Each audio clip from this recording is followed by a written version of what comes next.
What's up mga George? So padong dito mag-jogging din dapita mo nag-ilis ta. Anya kay dugay pang kita mo manog ilis lagi. So transition na ta dayon. Ug na humatag ilis diri ang dapita mga George. So kanin dugay lagi ta naka-jogging o tanawang kuliran nag panikad na. O sa atong sangko ng kamera kay padong na ta. So sa tamudong pakita sa atong mga naong nga gwapo kayo. Okay. So nagsugod na tag-jogging diri ang mga dapita mga George.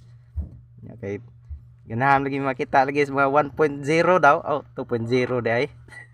Tanaw mga nouns duha oh. Pertinting siya. Mura nagunggoy. Padung na ta diri sa amo ang destination mga George. So kilalayo pa man lagi. Transition na ta dayon ug naabot na ta diri sa among destination diri sa Pantalan. So diara isa perting mapuha. So ato sa pakita ang view diri ang mga George sa Pantalan. Awa day view, awa da day gamay.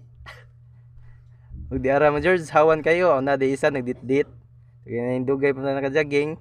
Ano pa-exercise, so mag-push up to diri ah. Okay, exercise.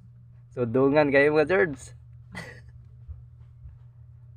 1 to 3, 1 ang count ani mga George. So 10 ra na siya. Kana human mo kita exercise mga George. So humulan sa nato para pabalik sa atong energy aron dapat tay lakaw niya naguli ba.